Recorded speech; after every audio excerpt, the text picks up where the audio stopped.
Добар ден, почитувани, стартува најновото издание на магазинот за родителство 0+ месеци на телевизија Телма.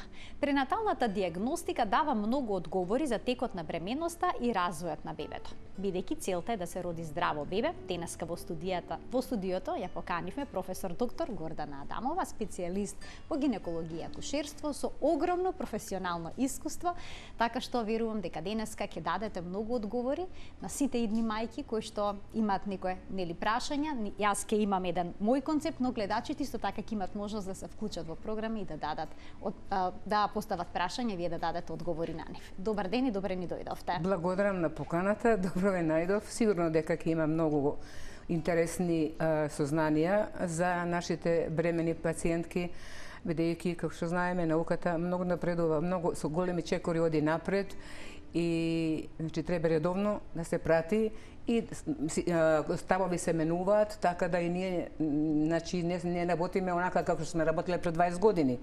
Така да, за жал, има се уште колеги кои работат како пред 20 години што се работеше, но секако пациентките би требало да знаат што све и како треба да изгледа контрола на една бременост. Значи, од почеток до крај, при што секако матичниот лекар има главна улога, бидејќи тоа е тој што треба на својата пациентка бремена, кога ќе дојде прв пат на преглед, ако е за прв пат дојде на кај него, да ја објасни уште на првиот контакт, да ја објасни како ќе оди таа бременост, ако е све со нормален тек, колку прегледи ќе треба да се прават, кои прегледи ќе треба да се прават и зошто истите се предлагаат да се прават, зошто, каква е корист од тие прегледи. Така, денеска ќе зборуваме за оние прегледи кои што би требало да се направат во текот на бременоста, а се поврзани со ултразвучната диагностика. Всушност, првите прегледи се врзани со ехо, односно со ултразвучна диагностика. Што се може да се утврди на нив во првото тромесечие? За почеток, дали може да се потврди точниот стадиум на бременоста, односно во која недела од бременоста е трудницата? Па тоа е и една од целите на тој првиот преглед. Значи, со пациентките ги советуваме штом ќе имаат изостанок на менструација повеќе дена, сега знаете има брзи тестови кои на многу мала количина на хормони од бременоста може да реагира, да покажат дали е пациентка бремена, да се јават кај свој матичен доктор за да установи дали стварно е бремена, поради тоа касна менструација, па онда дали ако веќе е бремена, тоа кесичката гестацијска е во матката, може да биде ван матка, нели знаеме за екстраутерина ван матерична бременост може да биде. И онда понатака, ако веќе се утврди дека е во матка, ако е многу рано, не може да видиме дали ќе се развива ембрионот, плодот или не. Тамо кога е 6 недели, онда веќе треба да го имаме ембрионот, кој се покажува како една плочка, како една цртичка, али се гледа и срцева акција и кога веќе ќе го имаме таа цртичка со срцева акција, тоа зборам најран стадиум на формирање на ембрион, и тогаш кажуваме дека значи ова бременност има во витален плод со срцева позитивна акција и како понатака ќе се развива, тоа сега нели е практички чекор по чекор, најчесто се заврши све добро, ама 15% имаме случаеви со така наречена ризична и високоризична бременност каде се јавуваат разни компликации. До кој месец од бременоста се применува вагинална сонда, пошто се применува на абдоминална сонда при ултразвучната диагностика? Па сега зависи од колегите, од тоа какви апарати имаат, овие современи убави апарати со висока резолуција, вие може да направите тој првиот скрининг кој се прави помеѓу 11 и 14 недела. Може да го направите и со абдоминална сонда, доколку сега нема некои пречки, мајката ако не е многу адипозна, ако нема многу сало. И ја, например, најчесто, да не кажем, од 99% од случаите, правам со абдоминална, многу ретко имам потреба да употребам вагинална. За разлика од многу рана бременост, каде многу подобро ќе видите, нели, до 6-та недела, ќе видите дали има гестацијски сакус, дали се формирало жочно кесе кое треба да го храни плодот и дали се формирал ембрион, тоа го правиме у првите недели и тоа онда е подобро да се користи вагинална сонда. Така, помеѓу 11-та и 13-та недела 14-та недела се мери вратната бразда. Што е тоа? Тоа не е бразда, тоа е ствари еден еден дел од вратот зад главата, помеѓу ребетниот столб и кожата. Значи, у предел на вратот. И тука тоа е уствари собрана течност. Се работи за течност која кај нормални деца, значи не би требало да биде поголема од 2,5 милиметри. Сива зона е од 2,5 до 3,5 милиметри, а ако е промер на таа нухална, ние викаме нухална транслуценција, транслуценс, значи прозрачност. Значи, ако е повеќе од 3,5, онда се смета за патолошка и може да биде практички во склоп на многу синдроми. Така, преко 100 синдроми. Најчесто го врзуваат со Дауновиот синдром, но така, може да биде всушност предзнаки за некои други компликации. Може, да, не само. Тоа е, значи ние сите викаме Даун синдром. Даун синдром, уствари ние многу одамна почнавме со Даун со годините на пациентката, нели? Прво беше на 30, па сега на 35 години, кога немавме други можности. И тогаш само за Даун. И практички сега остана тоа некако, дали го правите скрининг за Даун. У денешно време ние може да направиме скрининг не само за Даун, ако веќе има и индикација, ако нешто не е во ред, не се прави само одредуваат нали хромозомите, број на хромозоми, дали е трисомија, тоа значи на некој од хромозомите има 3, не се пар, него се 3. Туку може да се определат и генетски промени, мутации на гени, може да се определи, значи, у денешно време веќе и то за поевтини пари, некако порано, да се определи делици, микроделици на хромозомите кои идат со многу разни синдроми. Ако вие веќе претпоставувате дека фамилија, значи, има некој што е носител на некаква болест врзана за хромозомите, може лесно да се испита и да се види мора дали со тоа се. амниоцентеза да се прави или пак овие испитувања може да се изведат и преку крвта на мајката? Па не, денеска у денешно време има така наречена неинвазивна пренатална диагностика, кога од преку крв на мајка се, значи, одредува, се одвајаат од крвта на мајката, се одвајаат партикули на ДНК, дезоксирибонуклеинска киселина од плодот, која ја има веќе од 6-та недела у крвоток на мајката, повеќе има од 8-та и 10-та, и значи се одвајат ДНК на плодот и од таа ДНК може да се определи полот на плодот и дали има Даун синдром или некој друг од овие синдроми што се врзани со нарушување на хромозомите, али исто така може да се видат и некои синдроми како што се делиција, значи микроделици, микродупликации, тоа се исто така сега да не навлагаме подламоко што е што, али тоа се сериозни нарушувања. Така да и тоа све може со едно зимање крв на мајката помеѓу 11-та и 14-та недела у свет. У свет тој преглед е дупло поевтин него кај нас, бидејќи ние го праќаме во странство. Има неколку фирми кои работат со тоа и секој си има нели своја лабораторија у свет. У Америка, у Азија, у Европа. Има повеќе такви лаборатории. Пред да продолжиме на 4D скринингот, само да ги потсетам гледачите кој е телефонскиот број на телевизија Телма 3076-677. Слободно можете да се вклучите во програма. Денешен гостин е професор доктор Гордана Адамов, специјалист по гинекологија и акушерство од Санте Плюс. Многу трудници добиваат упат да направат 4D скрининг. Зашто точно станува збор и зошто е тој скрининг толку важен во 22-та недела? Значи, рековме првиот скрининг е помеѓу 11-та и 14-та недела, тоа е така, нели, за да се видат, али само заборев да кажам дека и со тој скрининг не се гледа само нухална трансфузенца колку е голема, него се може да се видат и другите структури кај плодот, поготово сега со овие современи апарати, така да многу други работи може да видиме.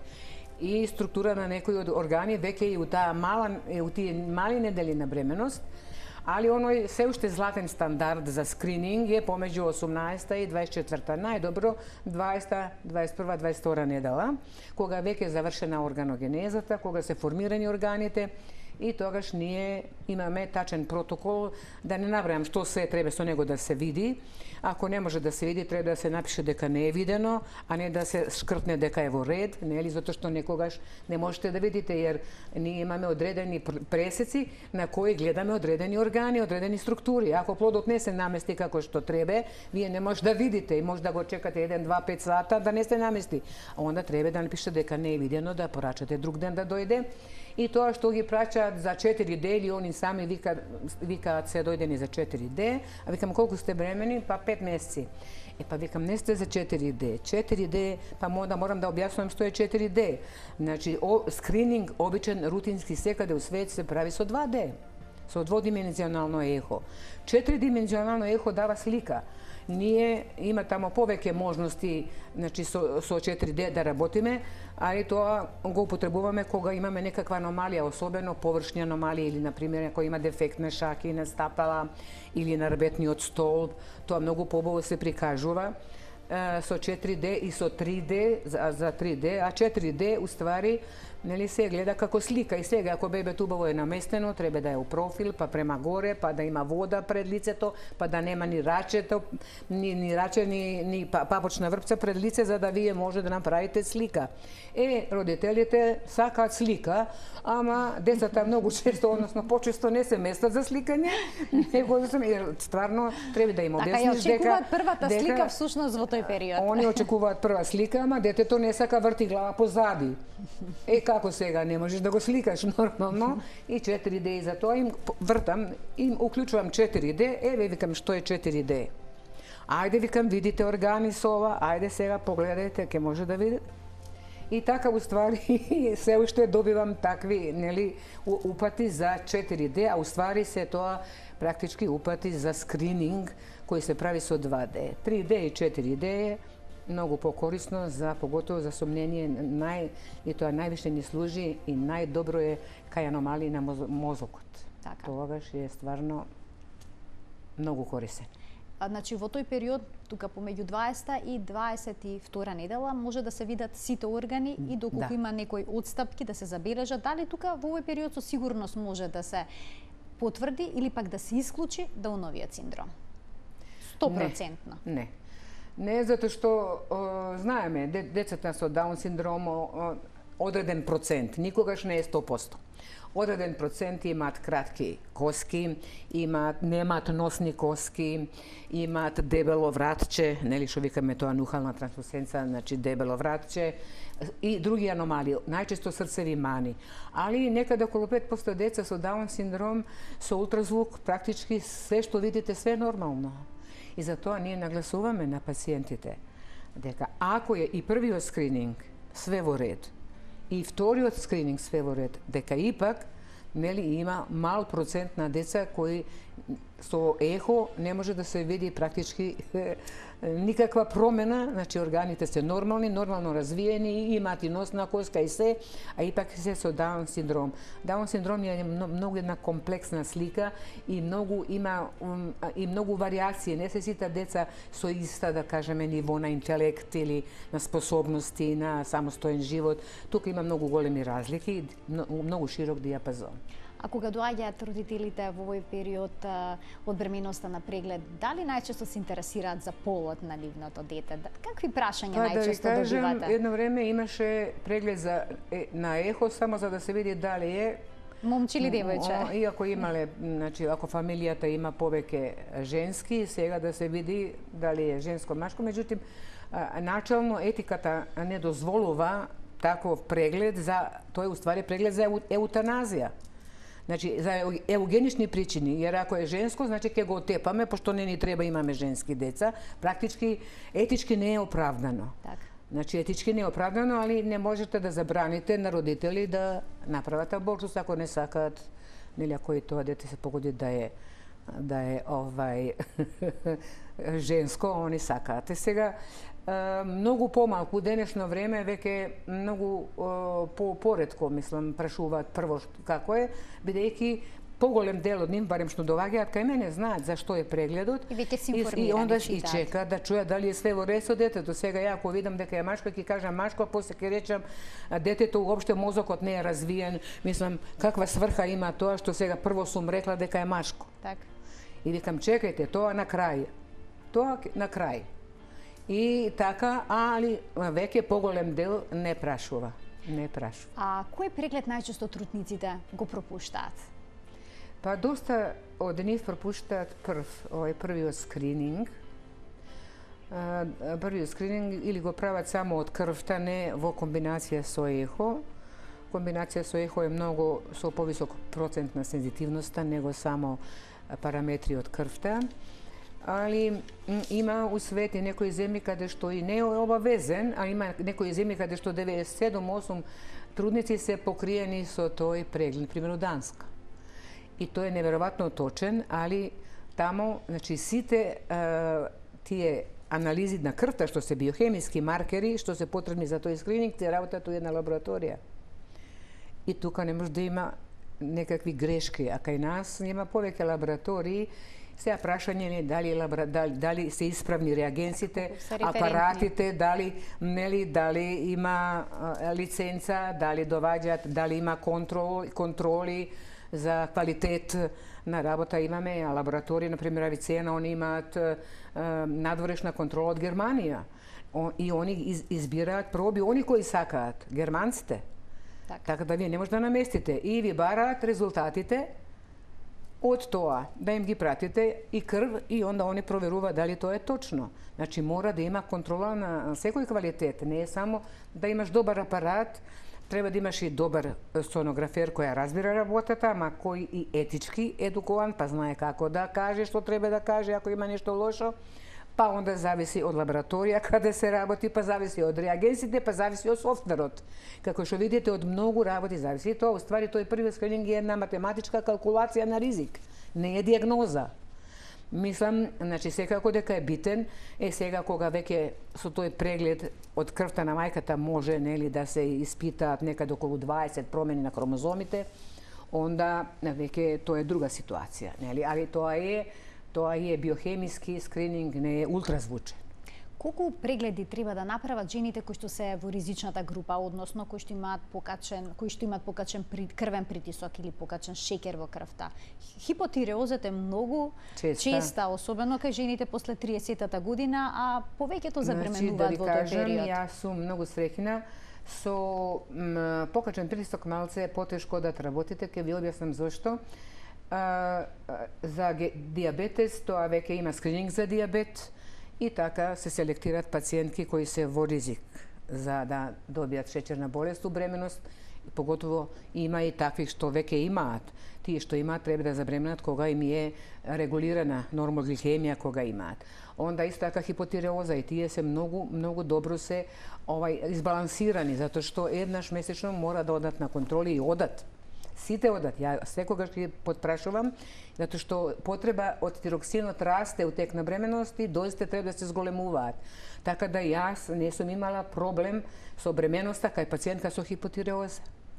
Тие сите раѓале деца нормални у време, затоа што супер дозиран тироксин, еутиреоктична состојба, значи све одлично. Сега кај притисок, кога ќе се појави притисок, има се уште колеги кои они сами даваат терапија, лекуваат, меѓутоа секогаш кога се појави притисок, прво треба да се испрати на кардиолог или нефролог пациентката, да се направи профил, 24 сата да носи холтер, да се види како се движат вредностите на притисок и нефролог и кардиолог да каже, значи профил е вако, да има висок скокови ноќно време, тоа не е добро, кога мирува да има скокови, и тогаш е тој што уствари ќе одреди терапија или ќе каже нема потреба терапија, дојдете за една недела. Значи ние сега сме веќе сите субспециализирани. И зашто сега јас би дала на памет така како што мислам ја дека треба да дадам терапија за притисок, кога има специјализација. Нели? Така да секогаш човек никогаш не треба, мислам, да има комплекси, никој не треба да знае све, напротив. Треба да се усмериш во една работа и да ја совладаш како што треба. И си имаш комуникација со колегите, работиш тимски. тимската работа секогаш е најдобра. Кога ќе диагностицирате со ултразвучен преглед дека кај бебето се јавила некаква аномалија, дали може да се утврди после раѓањето кај бебето, дали таа може да биде коригирана, па детето да има нормален живот? Може ли да се утврди степенот на аномалија и можноста за оперативен зафат, да речеме? У најголем дел од случаевите, да не кажам преку 90%, со магнетна, сега веќе се приклучува на ултразвук и магнетна резонанца кај аномалии, особено аномалии на мозок, за да точно се има некои ситни аномалии кои не може сите да се откријат, али најголем дел може. И имаме широк диапазон. Сега зависи која е и што е. Значи имаме широк диапазон, имаме на пример една аномалија која е иста аномалија. На пример недостасува така наречено корпус калозо. Значи вака викаат студиите правени со тие деца. Значи, од никакви негативни ефекти до многу тежок хендикеп. Така. И тоа е сега многу тешко да кажете на таа пациентка како ќе биде несиното дете, нели, дали тоа ќе има среќа да биде со мал хендикеп или ќе биде со поголем. Тие ни се најтешки за објаснување. Има некои кои одма се јасни дека стварно се многу тешки, дека детето и ќе се роди може да живее некој месец и дека ипак на крај ќе умре, па тоа е најстрашно, нели, ќе се роди, па ќе го чекаш да ти умре, пак е тоа најчесто со мозочна аномалија, али има за среќа и доста аномалии кои може да се коригираат. У денешно време има центри кои ги коригираат аномалии уште во бременоста, додека во стомак е бебето. Матката додека е стомак бебето. И тоа се центри специализирани со многу големи широки тимови, така да има аномалии кои се третираат после породување, после месец дена се чека месец дена, има некои кои одма захтеваат третман. И сега кај нас се развија таа детска хирургија, али добро, секако дека ние сме далеко, нели, од западните земји и затоа ако најдеме така нешто и ако се родители расположени, зашто они имаат право да кажат не сакам да ризикувам да раѓам такво дете, сакам прекина бременост, нели, ако сакат да прекинат бременост, има некои што кажат све ќе пружам, ќе одам кај треба и пари ќе најдам, ќе дадам само да се направи све што се може. Индивидуална е одлуката. Тоа е многу важно да се знае дека вие сте тој што треба да објасните што сте нашле. Да најдете начин, поготово ако е нешто што не мора да биде сериозно, да најдете начин како да го кажете тоа, како да објасните, како да ги релаксирате родителите, поготово ако сте сигурни дека ипак ќе заврши добро. И не сте тие што ќе кажете ја да сум на ваше место. Вие да сте на моје место, што би правеле? Ја не сум на ничие место, јас сум само на моје место. А реакции се сосема различни. Значи од одбијање моментално, некам такво дете не, до Господ што ќе каже, ја ќе го родам, колку му е пишано да живее, ќе живее. Значи ние само треба да кажеме што ги очекува со таков плод, што може да очекуваат, а они се тие што ќе решат, што ќе прават. Професорка Адамова, навистина ми беше драго што гостувавте денеска во магазинот за родителство 0N+. Се надевам дека повторно ќе бидете наша гостинка. Благодарам и јас и баш ми е чудно, не знам дали младите мајки будучи се на работа, пошто немаше прашања, нели? Веројатно. Убаво фативме се, мислам дека се беше објаснено во недешната емисија, така. И јас се надевам, целтата ни беше таа, нели? И ја избравте, мислам, стварно многу актуелна тема и се надевам дека ќе им биде од корист. Беше опфатено прописно се. Ви благодарам уште еднаш и веднаш за благодарам и на гледачите што денеска не следеа со внимание. Се гледаме секој работен ден во рамки на утринската на Телма. До гледање.